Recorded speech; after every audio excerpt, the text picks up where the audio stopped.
រៀបរាប់រឿងពិតពីបទ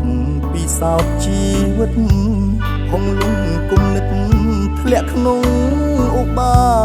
យជីវិតធ្លាប់ខ្ពស់ធ្លាប់មានកិត្តិយសប្រែជាអន្តរាយថ្ងៃខ្លាំងខ្ញុំស្ទើរដាច់បាយញាតិមិត្តចិត្តឆ្ងាយគេមិនរាប់អា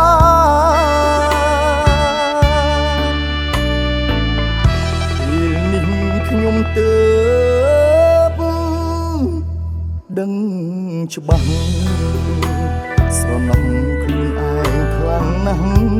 ធ្វើរឿងផ្ដេសផ្ដាស់មិនស្ដាប់គេហាពីមុនដូចបិចឥឡូវតម្លៃធ្លាក់ស្ទើរសម្រាមអ្នកខ្លាំងដៀលខ្ញុំរហាមឌឺដងដៀងដាមលេងសើចនឹងខ្ញុំ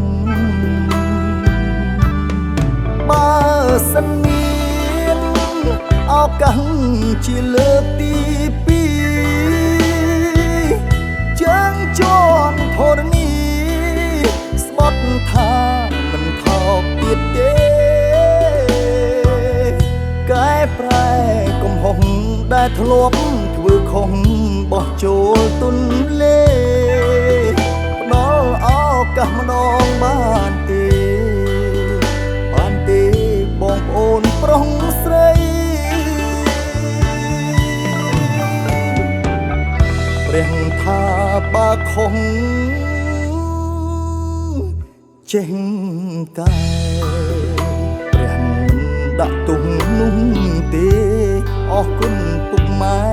តែងតែប្រណីខ្ញុំមកលើកនេះខ្ញុំនឹងសាងគេទយុសាជាថ្មីសាងឈ្មោះនៅលើវិថីសិល្បៈជាតិថ្មីក្តីសង្ឃឹមខ្ញុំ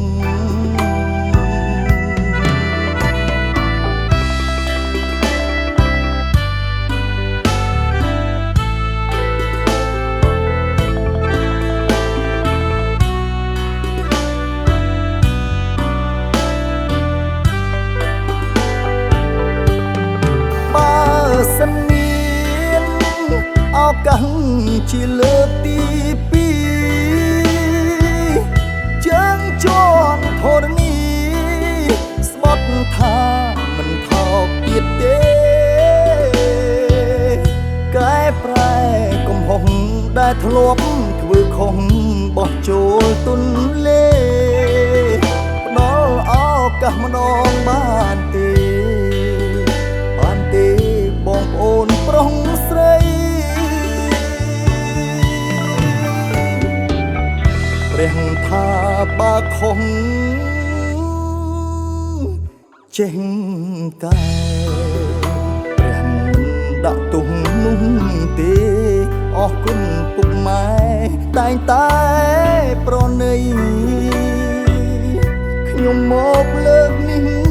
ខ្ញុំនឹងសាងគេទយុសាជាថ្មីសាងឈ្មោះ